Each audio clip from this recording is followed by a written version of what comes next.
മുടിയിലും തോളിലും വിരലിലുമെല്ലാം താരനുണ്ടാകും. അത് പിന്നീട് മുഖക്കുരുവിനും മുടി കൊഴിച്ചിലിനുമൊക്കെ കാരണമാകും. ശരിക്കും എന്താണ് ഈ താരൻ? അതൊരു ജീവിയാണോ, അതോ തൊലി പൊളിഞ്ഞ് ഇളകി വരുന്നതാണോ? താരനുള്ള ഒരാളുടെ ചീർപ്പ് മറ്റൊരാൾ ഉപയോഗിച്ചാൽ താരൻ പകരുമോ? മറ്റേതെങ്കിലും രീതിയിൽ താരൻ ഒരാളിൽ നിന്നും മറ്റൊരാളിലേക്ക് പകരുമോ? വരൂ, നമുക്ക് പരിശോധിക്കാം ശാസ്ത്രീയമായി. തലയിലെ പ്രധാന തലവേദനകളാണ് പേനും താരനും. പേൻ ഒരു ജീവിയാണെന്ന് നമുക്കറിയാം. എന്നാൽ താരൻ ഒരു ജീവിയല്ല. നമ്മുടെ തലയിലെ തൊലിയിൽ നിർജീവ കോശങ്ങൾ അഥവാ ഡെഡ് സെൽസ് പൊളിഞ്ഞിളകി വരുന്നതിനെയാണ് നമ്മൾ താരൻ എന്ന് വിളിക്കുന്നത്. എന്നാൽ ഇങ്ങനെ പൊളിഞ്ഞിളകുന്നതിന് കാരണം ഒരു ജീവിയാണ്. ഫംഗസ് ഇനത്തിൽപ്പെടുന്ന മലസേസിയ എന്ന ജീവിയാണ് താരന് കാരണം.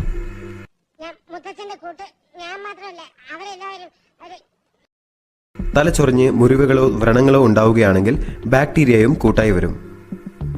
ഈ മലാസേസിയ എന്ന് പറയുന്ന മാരണം എങ്ങനെ എൻ്റെ തലയിൽ വന്നു എന്നായിരിക്കും നിങ്ങൾ ഇപ്പോൾ ആലോചിക്കുന്നത്.